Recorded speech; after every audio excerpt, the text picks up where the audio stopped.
I said, I could deliver an oratory or a message or a sermon or whatever, and a week later, people could not remember 90% of it.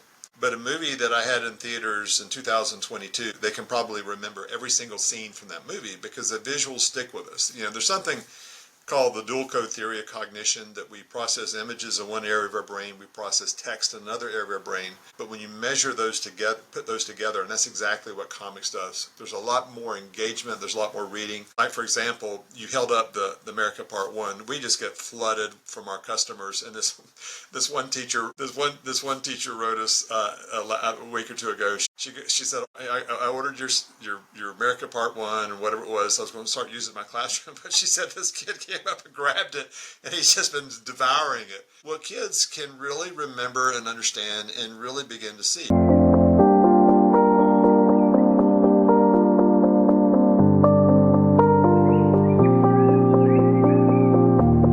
Hey, I'm doing great. We're here in Florida, and it's like balmy, so I'm doing good. Man, it's like 25 degrees here. It was like 12 this morning. Whoa! Now, where are you out of? Oklahoma. Oh. Yeah. Yeah. So there's a ton of things I want to talk to you about. We'll get to the comics and all that. I guess I want to start by saying you are lucky to be alive, man. You had some scares pretty early on in life. I did. So walk me back to when you were 4, right? Yeah, I've had multiple near-death experiences. It really started when I was 4. Yeah, I had my father was a contractor. I was walking behind him. We were moving to a new city, and he didn't know I was behind him. And a projectile piece of metal came out of the mower, hit me in the stomach. Then I can remember laying on the seat of the car as he's driving me to the hospital, and blood coming out of my intestines. I mean, obviously, bad pain and everything. The challenge was when they got me to the hospital, they didn't have enough blood, so they put out a call to all of the prisoners at the local prison, and they brought all the prisoners in, and they began, funneling blood into me. Couldn't get my temperature down, so they packed me in ice in a cow trough. So anyway, I went through that. Then I was 19. I got gangrene from that same thing. Almost had a very close experience when I was 19, and then I've had they found a couple of things that they just didn't know I had. I'm a runner, and the doctor did an EKG. He goes, "Man, why do you have a bad EKG? You're like in perfect shape." And they found out I had an artery routed the wrong way. And so, yeah, I've been through a few what I call torpedoes. And I told my wife, I said, "Listen, when I really do drop, that it's God's will, because He's kept me alive for all of these other episodes." So with your faith journey as well, did that begin sort of in the same trajectory, or was it when you were 19 that? Yeah, when I was 19, it really, I kind of, like a lot of people, I said, well, I'm just going to live my life and I'm just going to party, just have a good time. Maybe I'll think about God later on. But when I was 19, when I came out of the hospital, like right now I weigh like 215 pounds. When I got out of the hospital, I weighed 135 pounds. I looked like a POW. They had, what happened was they had gangrene. The doctor said, "We got to operate on you immediately. You have gangrene from this wound that happened earlier." So they did immediate surgery, but they kept having problems, and it didn't correct itself. And he, basically said, "If this doesn't do it, we're gonna have to give you a colostomy." And oh my goodness, I'm 19. But anyway, I had a Presbyterian pastor came and shared with me about faith in Christ, and it just really made total sense to me. And my whole idea that I'm just living for myself, I realized how stupid that was, and it began a process. Of course, it took me a while to get all the partying and everything out of me, but anyway, the Lord really began turning me at that point in 19, and then in my early 20s, I really made a full commitment to Him. And, it's been it's been a bucking bronco ride ever since then. So the Presbyterian pastor visited you in the hospital, and what he said just kind of stuck with you? Yeah, he just went through the basics of the gospel, the ABC, acknowledging that you're a sinner, which was not hard for me, believing, understanding that Christ died on the cross for my sin, and confessing Him and really turning my life over to Him. And he was a really kind, godly man. He was just a really good guy. And the thing was, I was at a very desperate point. I mean, 135 pounds. It was, they didn't know if I was going to live or I was going to die. The doctor came in and said, "Hey, I can try one more procedure. If this doesn't work, then, then we'll have to do this, colostomy deal." But anyway, when you come close to losing your life, and I've had head-on wrecks since then, I've had other things. I had melanoma. I mean, just had these different things. And what happened was it really helped me to really focus on eternity, to realize, yeah, this life, God gives us a great life here, but even the best life is very, very short. I've already lost several friends that have, stepped off into eternity. And I realized, the next life is really what I need to prepare for. And the focus of my life really needs to be on the preparation of the longer life. And it's just, I think that's one of the really healthy things about becoming a follower of Christ. It really refocuses you. And really, I think besides that, it actualizes all the gifts that are already in you that you don't even know that you have. But as the Spirit of God fills you, then you begin discovering those things. Like I never envisioned when I was a kid, a teenager, that I would be running a comic book media company. It was there, it was dormant in me, and God had to get my life actuated, so to speak, and then these things began happening. So when you were growing up, were you like one of the kids that draws on everything? Were you pretty artistic growing up? No, I wasn't. My mother was. My mother had a doctorate in education, and she was a great artist, and she did things. My father was a contractor. My mother was a school teacher. So I could literally get away with nothing. And I was a little bit of a rounder in school. I'd get suspended and do stuff and I was a great student, a little bit bored. We would have been friends. I was just telling my staff, they were just shocked. I was telling them about my seventh grade math teacher, Miss Mosley. I sent her to the hospital because I had this snake that looked, because I live like where I live is like a lot of rattlesnakes and moccasins. I've killed a lot of each just where I live on a lake and in the woods and everything here in rural Florida. And I got this plastic snake that it just looked just like a water moccasin. So I went up to this teacher. I said, this wonderful black lady. And I said, hey, Miss Mosley, I said, help me with this. And I threw that water moccasin looking thing on her desk. And that poor lady, she turned ashen white, cleared off her desk, and went running out of the room. And, we laughed a little bit. And then one of my friends, who actually is an investor in Kingstone now, he's a longtime friend. We've been friends. He's one of my main investors. He said, I heard him say, Art, you are in so much trouble. And then the principal came walking in after a little bit. But they had to take her to the hospital, put her on tranquilizers to get her sedated. But the funny thing was, I ended up later in life or after I graduated college, I actually was a teacher for a while, public school teacher here in this county. And her and I were friends. She was a wonderful Christian lady, and she forgave me the whole thing. But yeah, I got in trouble. That wasn't all that I did. But anyway, That's funny, man. That's there. I love this like sense of community because it's like it would be very easy to like for you to have left and gone to Hollywood or Nashville or Austin, but you stayed in Central Florida. yeah, I used to I was a children's pastor at a church. We had a huge children's ministry, hundreds and hundreds of kids we bring in. And actually, it was kind of the genesis of the comic books because I was always struggling to have materials that connect with the kids. And so I began creating these stage productions, began creating our own materials, and I prayed. I said, God, I said, I need somebody to help me do this. And this guy joined our church. His name was J.B. Jones. He was a Hollywood special effects guy. He did 2 James Bond movies. He did Cape Fear, Miami Vice. He was just great. And he brought all of this movie equipment up, special effects equipment up to our town, Leesburg, when he moved from Miami. He's a great guy, did his funeral, all these Hollywood people there at his funeral. He's a great guy. And anyway, we began doing these things. And then the Southern Baptists, they flew me up to Nashville. And they said, we want to have you consult with us. And I said, well, first of all, I said, your material's junk. Okay, it's just terrible stuff to connect with. And so before I got on the plane, they said, can you come back over here? We want to talk to you. And anyway, they offered me the national job creating like materials in this. I said, I don't want to move to Nashville. I think God wants me to stay here in this little town. And then, Kingstone ended up coming apart. And so, I believe, I like what you said.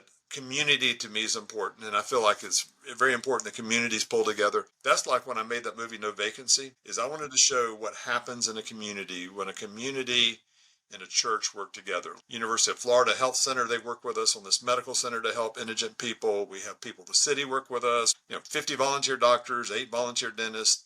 We work together to try to better our community. And I really feel like the movie No Vacancy. I feel like our church is an example for addressing homelessness and addiction in our nation. I am absolutely convinced of that. I love that. Yeah, I love many parts of it.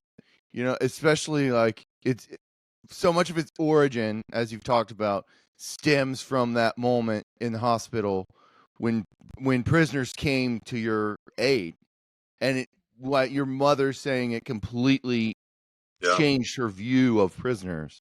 Absolutely, yeah. And it's really cool how God has brought it full circle. Like we partner with the Prison Book Project. We partner with these other ones where people we do big discounts to get these comics into prisons. And we have thousands of here, I'll just show you. I mean, this is pretty typical. Like today, okay, like today, here's two letters from prisoners praying and asking, please send us your comics. That just came Wow. in the mail just before I jumped on this call. So we have, a lot of prisoners, basically they have about a third grade reading level and they just have not really gotten the education they need. They certainly haven't gotten the spiritual education that they need. And so we're kind of visiting it on the back end. And so we like to partner with prison ministries and we do that literally every week. So 19.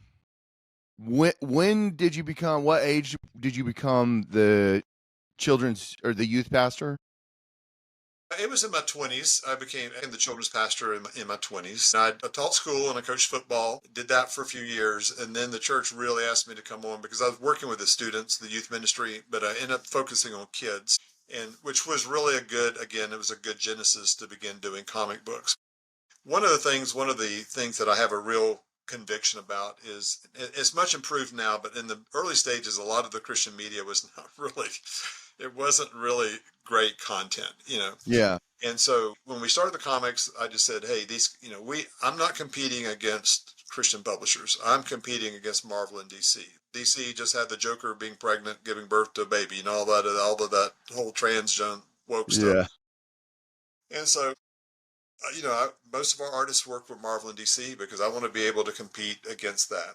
And so, the first thing we did was the Kingstone Bible, which is the most complete graphic adaptation of the Bible that's ever been done. That's it. Yeah.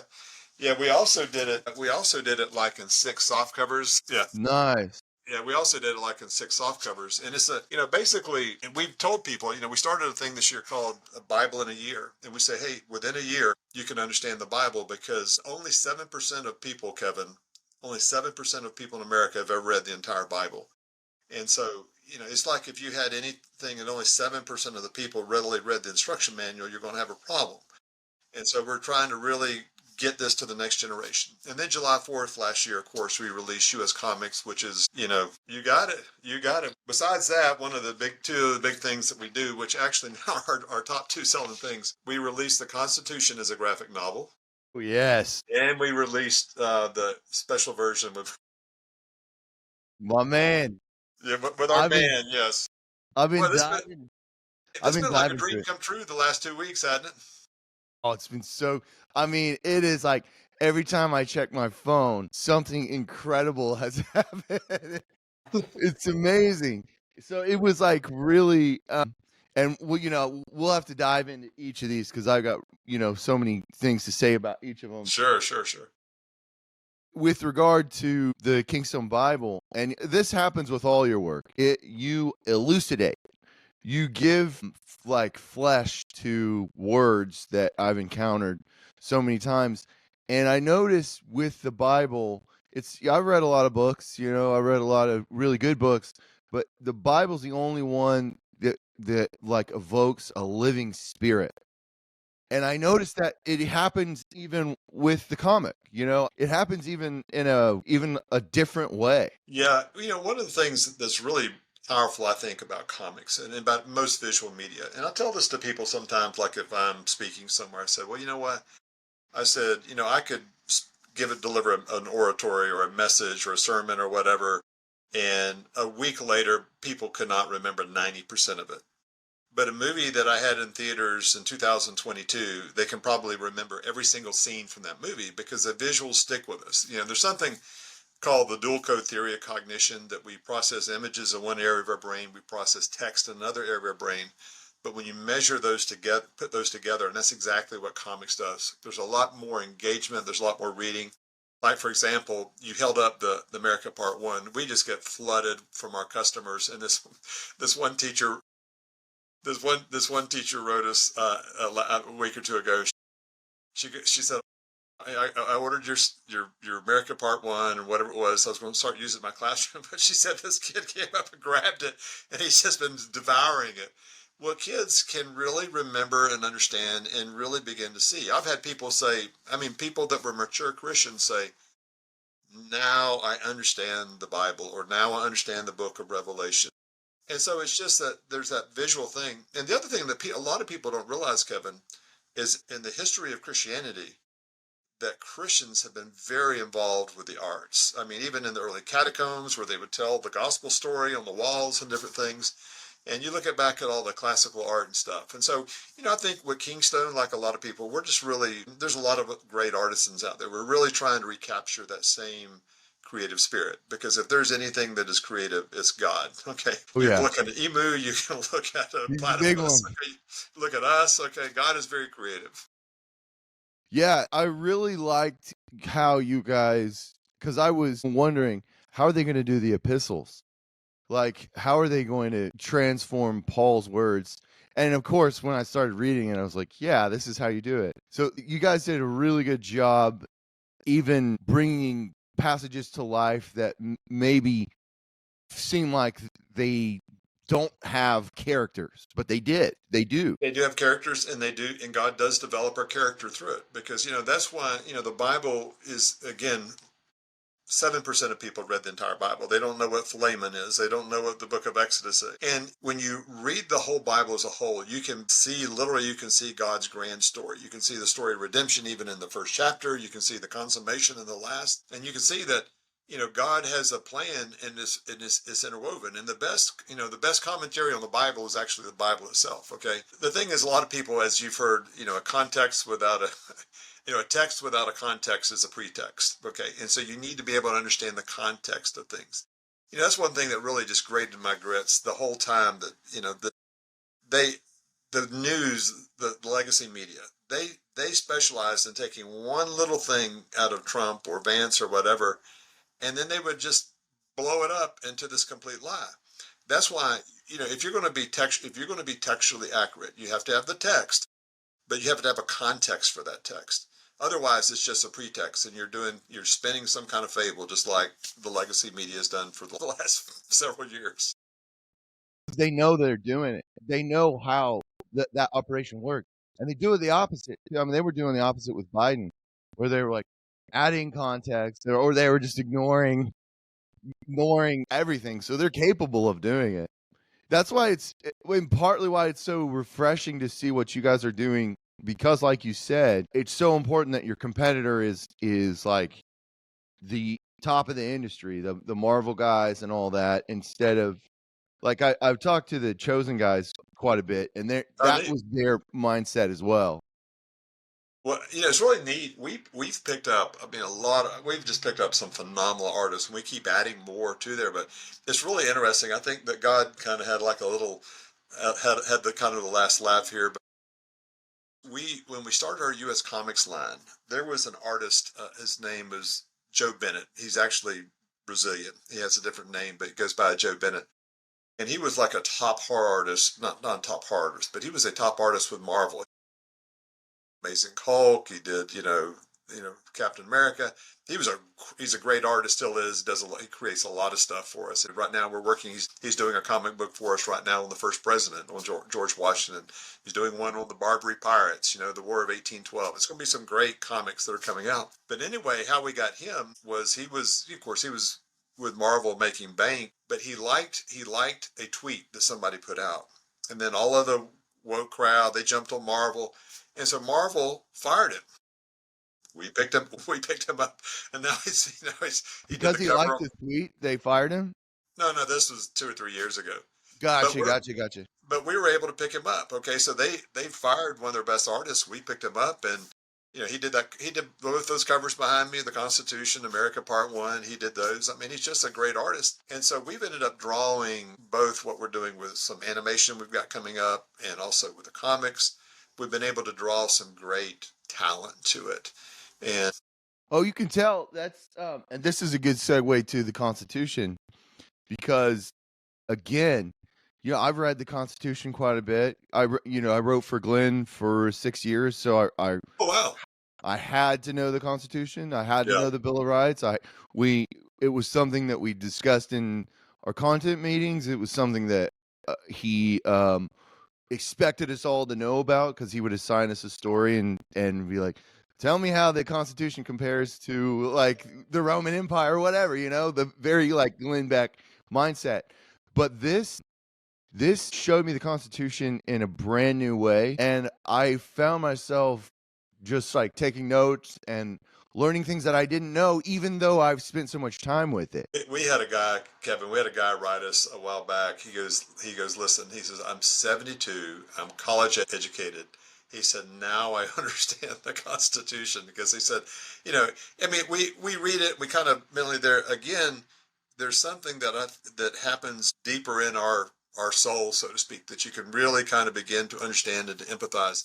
And that's why I think that motion pictures are very powerful, because you get the soundtrack, you get things, you really develop that emotive, visceral part of our lives. But yeah, the Constitution, what the Bible is to the Christian faith, the Constitution is to America.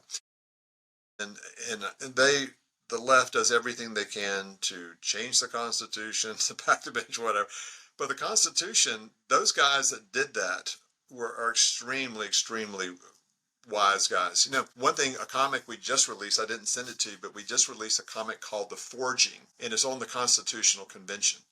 And if you can see all of the things, the underplay, the drama that went into actually making our Constitution, and there was a reason for everything that they did. I recently read a book by Charlie Kirk on the Electoral College, and we'll probably do a comic book on the Electoral College too, that people understand there is a whole reason behind this. But the Constitution's like the Bible, is a very durable document. It's not in the same sense of the Bible being divinely inspired, but I have no question that the biblical worldview of the Bible definitely influenced our Constitution. And there's no other document like it. There's never been a document like it in all of history. And so if they destroy the Constitution, then they would it'd be a big step. Actually, we found out like this. There's some states that are mandating the teaching of the Constitution, and so we're trying to connect with those states and say, hey, if you want your kids to understand the Constitution, you give them all a copy of this. And that's part of our rationale behind U.S. comics. That's when my daughters are pretty young, but as I was reading, I decided when they get old enough, this is what they're gonna read this, and we'll sit down and read it together, and just go maybe do the Bill of Rights, or even one at a time, or maybe just like 4 or 5 pages at a time, and just talk about them, because it is like definitely a resource. It's a Yes. tool. Yes. Yeah, we want to connect with educators. We really feel like, and a lot of kids, like, there's a lot of people that are non-faith people that read our comic books in the Christian comic space, because they enjoy the comics, they can read, they can understand. In the same way, I think there's a lot of people that have been brought up in a very leftist educational environment. And I can say that as a former public school teacher. I mean, it was horrendous, what I saw in the public school and what I experienced in the public school. Like, I had the school that I went to, in the county, was the only 100% union school. And so when I came on staff as a new teacher, boy, the pressure on me to join, so they kept it 100. So I joined for the first year, and I started reading those magazines from the AFT and the NEA stuff. It was like reading the manifesto from the Communist Party. So I immediately left. I didn't care who got upset with me. I just immediately Yeah, got out of there, good for out of you. the union. But the thing is, we have to restore, these people out there that they're looking as heroes, like Colin Kaepernick and other stuff. Those guys are not heroes, okay? These guys that really, really sacrificed and made this country, those guys are heroes. And so we're trying to accurately, I mean, these guys had a lot of pimples and scars and a lot of things that they did wrong, but God used them to establish America. And there is no question that America has been the biggest blessing to this world by far that any country has ever seen. I agree. And that's what, we hear a lot about the timeline of empires, and people like trying to imply that, oh, the American empire is declining, but you're right that this isn't something that we can compare to previous models on a one-to-one basis. There is none. There is none. So another part of with and you're great about this with all of them, but with the US comics I love, you give us these stories that I had never heard about, and you really show, because we all know about, like you said, we all know about the pimples and the warts and all that. That's something that it gets focused on constantly in the education system. But what I love is that you show the kindness of Christians in a way that I didn't really get that exposure to growing up. And I grew up in Oklahoma. So there's no fear of the Bible here. Yeah. No, you're 100% right. The left. I'm reading a book right now called Summer of the Gods, and it's about this. It's about the Scopes trial, and it just infuriates you as you see what the ACLU did to try to remove patriotism, try to remove a love of country. They put in all of this they went against everything. They tried to get the evolution, and they started with the colleges, and you got to have freedom of speech, and then they just went down to the high schools and so you have a system that's been literally indoctrinated in one view. And all I think, I feel like the Bible is like a lion. I just let it out of its cage. It'll do its work. But the thing is, as we've seen, whether it's COVID you've just seen a suppression of truth for years, decades here in our country. And all that I'm saying is, let's step in. Let's both put on the gloves. Let's get in the ring. Okay, let's see. Let's see what let's get the philosophy. Let's get it out here in the open for people to have conversations. But it's been so proven, that they've modulated the conversation. They've tried to just keep it one way, not get out all of the truth. And I think Trump getting in was a great mercy of God to our country. I mean, you look at, he has done more. He did more in 4 days than Yes. Joe Biden did In in one four day, years. in 12 hours, he did more. Just that interview, that just talking to reporters. I was watching Fox and they were like, I'm pretty sure that he has answered more questions than Biden did, and at least the first year. Yes. Well, the bed last when I was talking yesterday to a friend of mine who's a retired colonel. He's just a great guy. Rubio and Trump had automatically put all these sanctions against Colombia. So, okay, you don't play like that. Well, Kelly told me this morning, she goes, oh, Colombia, the president is sending a plane up here to get the people. The presidential plane. It's amazing. Oh, Yeah. it's incredible. Yeah, I just had an article about steel come out, and just like this, and again, like you're saying with like the media, they focus on the wrong things. It's like the whole power of his tariff is like the threat of the tariff. It's like that's the power of Trump. It's like everybody knows that he will do it. He will do it if he has to, but he rarely has to. Yeah, of course, he has a place here in Florida and everything, and our state is very pro DeSantis, pro Trump, and yeah, I'm hoping at some point. I really would like to. I'd love to connect with him. I want to connect with DeSantis, but we feel like the U.S. comics, what we're doing. We're also beginning to create AI animation too. I can't talk too Cool. much about that, but we're Gotcha. working on some things. But we have signed an agreement with NBC Universal for a licensing deal on some animation that they have. And actually, NBC Universal is going to be here in about 2 weeks, and we're going to talk about, some potential business dealings. But the thing is that we are trying to do right now is 2026 is the 250th anniversary of our country. Trump has already said our semi-quincentennial, I'm going to blow it up. We're going to blow it out of the water. He said we are going to celebrate America.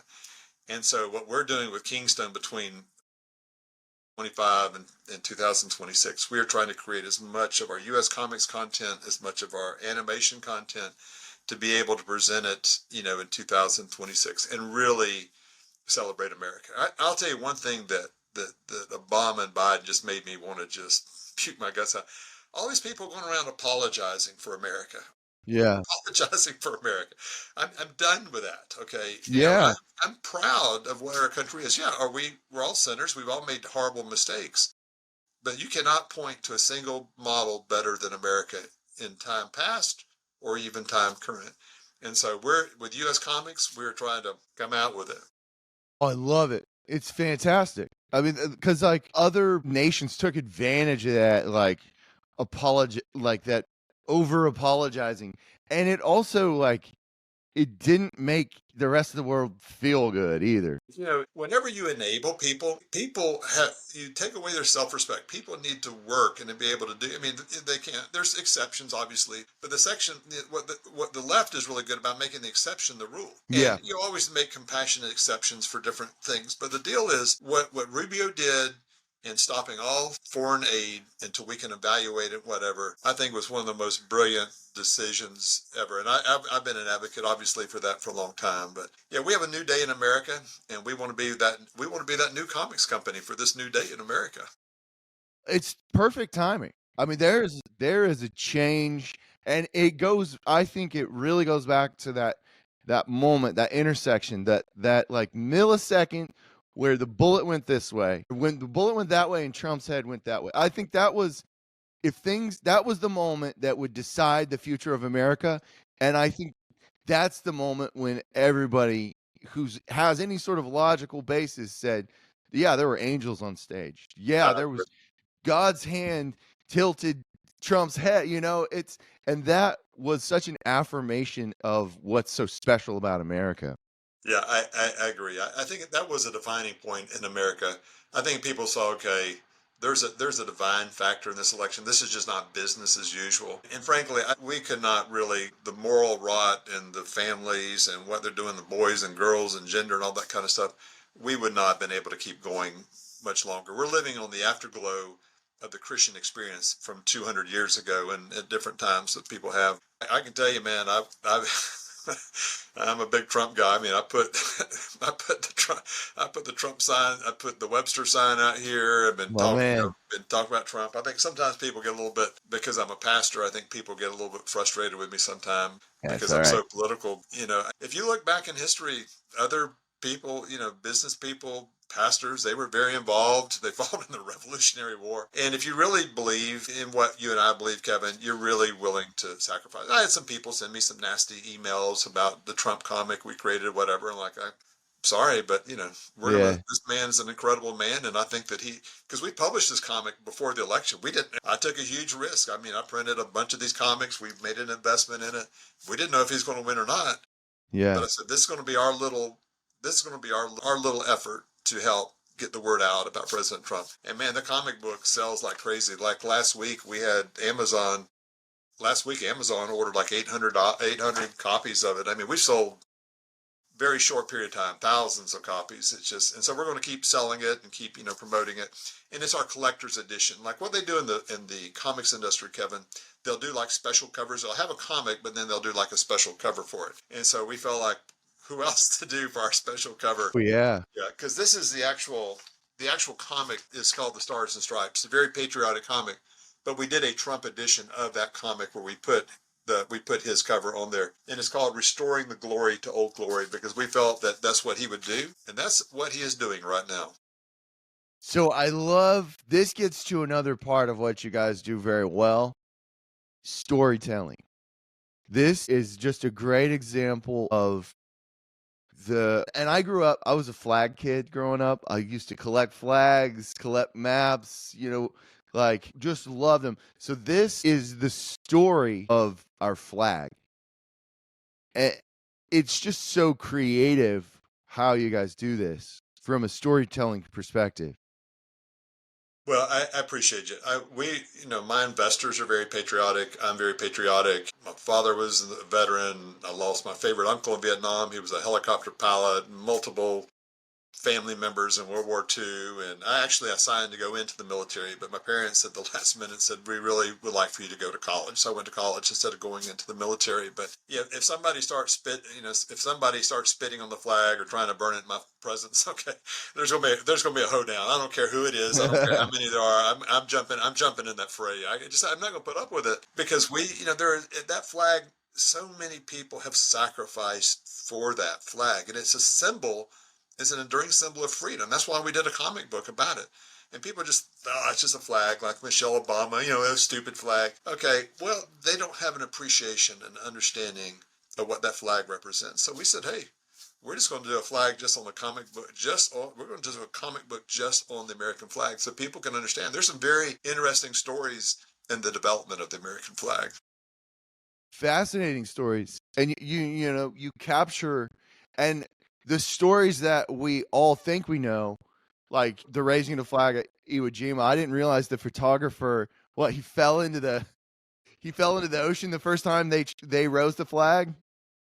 I mean, that's such a cool detail I had no idea about. It's a beautiful thing, and we just want to be able to celebrate America, and and we want to be a part. I really resonate with this slogan: "Make America Great Again, make America Healthy Again, make America Strong Again." And if we work together and drop these, I felt like Obama was the biggest. They should have called him the divider in chief, not the commander Yeah. in chief, because he just divided people by race and by it's just like people come here to Leesburg, and we have such a great unity, racial unity, church unity. People, and of course with the political thing, it's been a little bit different. People, been very strong about this, the last couple of elections. But like the movie No Vacancy, that had its genesis. When we bought this motel and we changed it to the name of the Samaritan, and we did it just to take care of homeless families because we were in a major recession. Our state had the highest unemployment rate in the nation. Our county and the state had the highest unemployment rate. And so when we purchased, and actually CBS 60 Minutes actually did a story about the homeless problem in Central Florida. And when we purchased this motel, the Orlando Sentinel on the Lake Sentinel did a front page article about this church buying this motel. And anyway, I talked this black guy was a friend of mine. I got his story, and it just synced together to become this really powerful movie.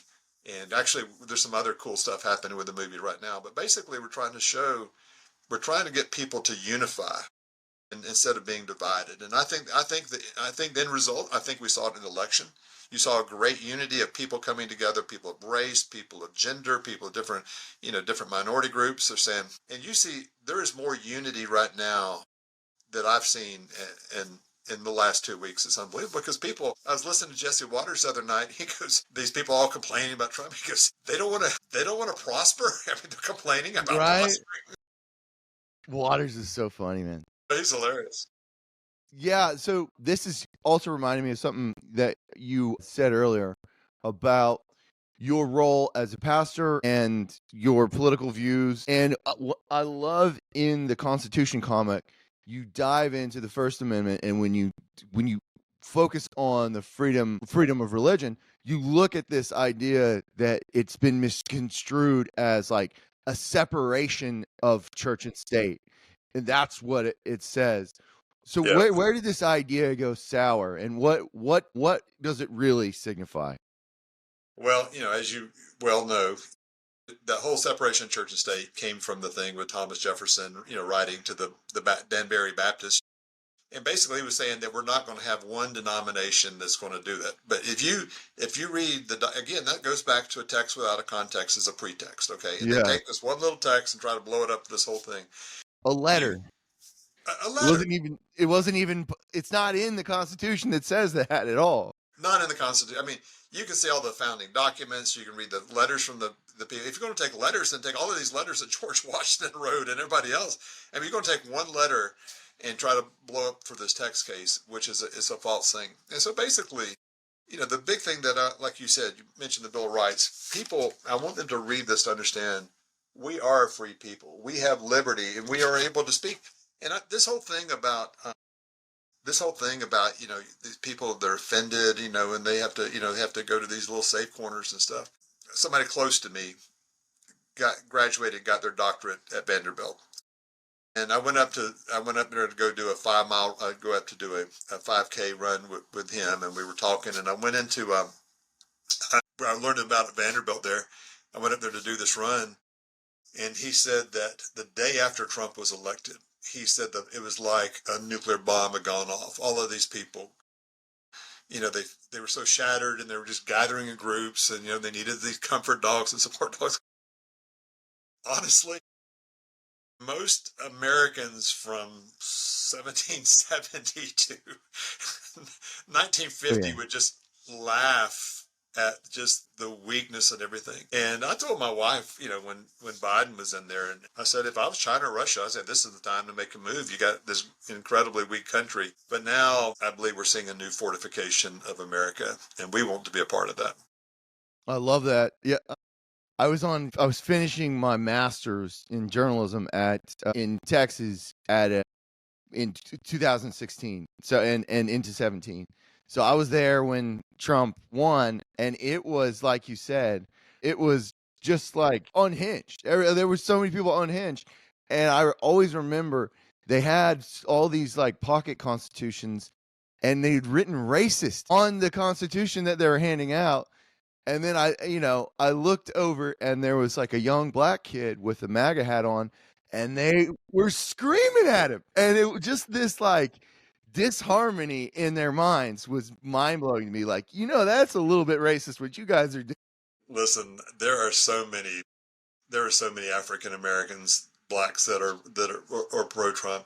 I mean, a lot of people don't realize how the Democratic Party is just, it is it's very sad. But in the 90s, some of the strongest communities were the black main streets. Yeah, segregation was wrong. We needed to work together. But they had a very strong economy and everything. And so a book that we're about to release that you've got to at some point talk about is we're releasing a graphic novel called Booker, on the story of Booker T. Washington. And I'm going to tell you, that man was an amazing American. He was an amazing Christian. And what he suffered for his Christian faith, what he suffered for to elevate blacks, and then for the left to castigate him as it's ridiculous. So anyway, we're releasing a story on Booker T. Washington. We also had a great story, The Forging, about the Constitutional Convention, but we have it narrated by Richard Allen, who was the first black pastor in Philadelphia, had established the first black church. And so he narrates the story about the Constitutional Convention. And so, we want to work alongside other Americans that want to make America great again. And we also want to be united by race. We want to be united as Americans. But if you don't understand the story, you'll buy into the lie that has been promulgated for decades in America. Yeah, but you guys don't shy away from the truth. Like I love in the Constitution the your choice of not only a narrator, and he's more of like a tour guide. He's giving you like a tour of the Constitution as a living institution. And sorry, go ahead. It's so great how you did that, and you chose him as a black man, but it wasn't this like preachy. He dives into some really kind of unpleasant truths, but he says it in a way that has hope, and he explains the story. And there's not this like I'm covering my eyes aspect that you see on the left. Well, we've actually had some people. We have a lot of success on social media, and that's where most of our advertising is through social media. That's where I found you. Oh, really? Yeah, I on need, Instagram. I needed to know that. Thank you for telling me that. Yeah. But one of the most important graphic novels we release is one called The Book of God, and it's a graphic novel that tells us how we got the Bible. And so this gentleman is our narrator. He's kind of a Rastafarian looking guy, but he's our narrator that takes us through about how we know how the Bible is put together, how we know that the Bible is really a divine book, that is the book of God. So we did the same thing with the Constitution. We had a narrator to walk it through. But I've had some nasty grams from MAGA people. Oh, you're woke, you're DEI. I said, I'm not DEI. I said, just because I'm having somebody of color tell our story. So anyway, hopefully they'll get their lives right and understand who we are. But it just said, we're very sensitive times, and people, think, and of course I'm against DEI, I'm against all that stuff, but we feel like we still have to, we need unity. And racism is an ugly sin that no Christian should have a part of at all. No, I agree. And I love in your mission, I see a lot there. You're also breaking stereotypes about what a conservative should be, what a Christian should be. Like, it's important that we have compassion for prisoners. It's important that we should look at their humanitarian needs. We need to take care of the homeless. We need to look at health. All these things that, like, stereotypically conservatives are just kind of portrayed as, well, fry them, like keep the homeless in the cold, all these things. But that's not a Christian perspective. It's not. I went over in our county. We have something called the Northwest Lake Hospital Tax District, and one of the ministries we have at our church, we have a medical center that we partner with the University of Florida, and we give medical care to indigent people. We have like 50 volunteer doctors, 8 volunteer dentists, numerous nurses, and other people, and we offer this service for free. It's just there's non-hospital and other people underwrite it, and these conservatives in our county said, well, hey, we just need to do away with this hospital tax district. And literally it's like 60 or $75 on our tax bill that goes to help indigent care. And I went over and spoke at that county meeting, and I lit them up. I There we said, go. and I was planning on going over speaking again, but I didn't need to go this time again. Basically, that's what makes conservatives look like stupid people. Like the left tries to say, "Oh, we're the compassionate ones." Okay, well, giving needles and drugs to people to live on the street like an animal in San Francisco, that's compassion. It's horrible. It's torture. Whereas when we want to help people get free from drugs, we want to help people get free. And one thing I was going to say, if I end up speaking again, I'm going to say, guys, my conservative bona fides are there. You just have to look me up on the internet and you can see I'm conservative with a capital C. But when you do that type of thing, well, we don't want to give money to help the indigent, medically indigent. That's what makes conservatives look stupid and Yeah. uncaring. And that's one reason we made the movie No Vacancy, because we really want to say this is a pattern for addressing addiction and homelessness in our nation. Yeah, I love that. Because our Christianity should come first. Yes. And it's like I always think of the early Christians who like were they kind of scared everybody because they were like taking in all these people who were just sort of castaways or who were left to die, or babies who were just thrown out in the street because that was the normal view in Rome or in the Roman Empire and all that. So and progressively that branched out to healthcare, to That's right. to That's a right. totally different world. It was a revolution in humanity. Yeah. And so if you were to take away all of the Christian healthcare, all of the Christian that they're adopting at-risk kids, that are doing things, that are running shelters, that are foster parents, and like one thing that I do every year, we have something called Life Chain that our church and the Catholic Church, we all get out there on US 27 here in Central Florida. We're holding there, choose life, choose life, choose life. And we actually have a pregnancy care center at our church. If you were to subtract all of and everybody wants to criticize Christianity and try to minimalize it, don't want to have it in the public square. You can't talk about Jesus. You can't do it. Okay. You can't talk about the Bible. By the way, I'm excited about Oklahoma, the Bible thing. Yeah, I'm really excited. it's Yeah, great. I want to get our comic Bible out there to them. Say, hey guys, look at this. Oh yeah, absolutely. Let's work on that. Let's Let's do do that. it. Let's get that comic Bible out there in Oklahoma. Yeah. But the thing is, if you were to subtract all of that benevolent capital and that Christians do, it'd be hell on earth, man. It would be horrible. That's why we have people all the time that come here. They come here all the time to do tours of our ministry center, because we have a benevolent center that gives away like 15, 20 tons of food a week. We have a pregnancy care center. Multiple babies are saved. We have a men's center to help men get off alcohol and drugs. We have a women's shelter, the same thing. We have this medical center. And so we have a fresh start job training program. Well, they really need to see how much you care. And I think that this is one reason that our church is such a successful church. I think it's one reason Kingstone has been successful, is that, we have to really not talk it, but we also have to walk it out. I'll give you a quick example about the comics. We have numerous artists that work for Marvel in DC. All those guys, when they get done, I pay them right away. I talk to them. We try to encourage them. Some of them are not believers. But we've had 2 artists that have said, I have never been treated so well in the comics industry as I've been treated with Kingstone Comics. And so, I feel like the way that you do business is also Oh yeah. a witness for Christ. Yeah, we're trying to make the light shine. But listen, if you or anybody, your listeners, if you're ever in Central Florida seeing Disney or whatever, you need to make a side tour to come tour Kingstone Studios, and also we'll give you a no vacancy tour that you can see, where the movie was shot.